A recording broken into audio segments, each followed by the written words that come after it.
In what was a largely boring match, Virat Kohli, as he always does, gives us a talking point. He goes past 14,000 ODI runs. He's the fastest to do so by a mile.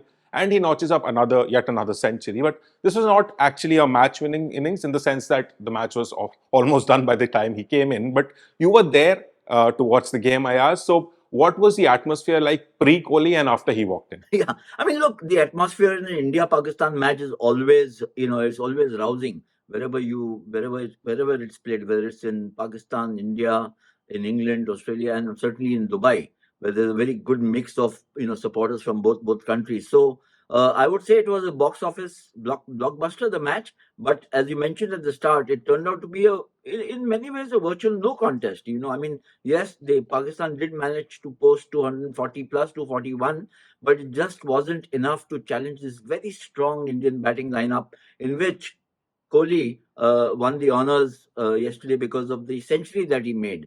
But I thought that the match lacked that drama, the excitement, the tension of an Indo-Pak contest. Yeah. So we coming to Pakistan, you would have to say that essentially their batting lost them the game. So I saw this tweet that said that the last time Pakistan hosted an ICC tournament was in 1996, and this team is paying tribute to that team by playing the way 1996 teams used to.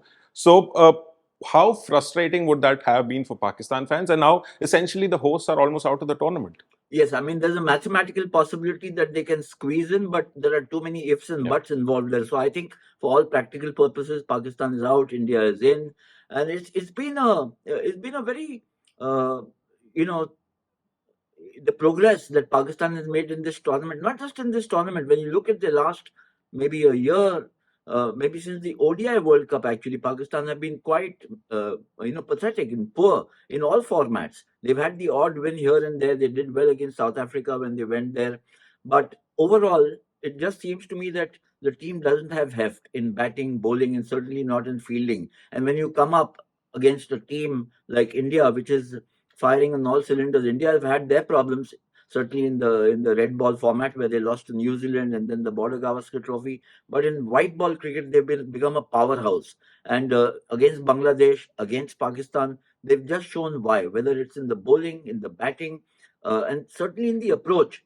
Pakistan, you mentioned, are playing actually, uh, you know, medieval kind of one-day cricket. This kind of an approach was perhaps valid in the 1990s, maybe not even in the first decade of this millennium. There was just no spirit of enterprise. It seemed, I mean, they read the pitch well. They knew that if they get 250, 260, it could be a competitive score. But when you're playing India, you need to add 20, 25 runs to that. So anything less than 280, 285 was never going to seriously trouble India. And so it happened. I mean, India won by 6 wickets. Rohit and Shubman Gill getting off to a good start again, and then Virat coming and I thought it was a very well constructed century. One might say that he got, I mean, it was far easier when he came in because the foundation had been laid.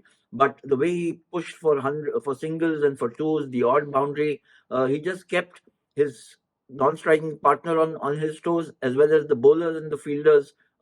Just kept them really busy without looking threatening at all. So one has to give credit to Kohli for playing. You can't even call it masterclass because that definition has also exhausted where Virat is concerned in ODI cricket. 14,000 plus runs, an average of more than 55 is phenomenal statistics for any batsman.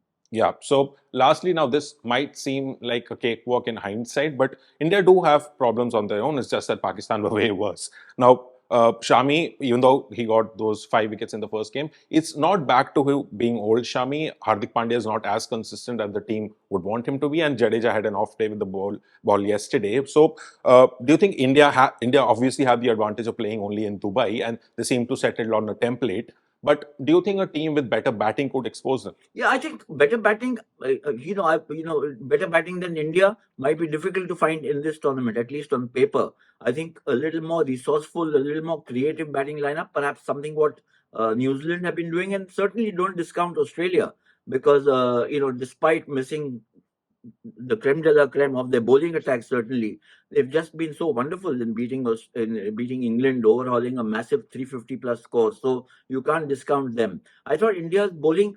the strength in India's bowling is in its variety and its depth. In the spin department, there are many options, multiple options. In the pace department, there are multiple options. I mean, if Shami has looked a little off color in the second match, but that's also because the pace, that pitch didn't help pace bowlers at all. Then there's Arshdeep to fall back on. He's also there. Hardik, I thought, actually bowled quite well against Pakistan. So did Kuldeep Yadav, who's come into his own. I was actually flummoxed at Pakistan's selection strategy. They've come here with only one really recognized spinner, which is Abrar Ahmed. The others are all part timers. And having, I mean, it was common knowledge. Everybody knew that these pitches here are a little fatigued because towards the end of the season, and they would help the slow bowlers more than it would the fast bowlers.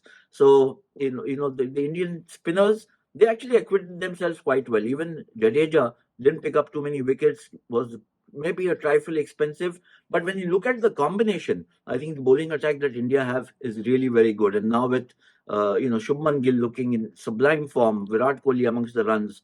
But this is white ball cricket. This is cricket, so anything can happen. India need to guard against complacency and keep the tempo high. I think that really is the momentum should be with them or is with them, and they need to sustain it right through the tournament. Yeah. So next match against New Zealand, the one team that always breaks India's complacency, that's next Sunday, and we'll get back to you before that. So that's it for this episode of Sports Room. We'll see you next time. Thanks, Anirudh. Catch up soon.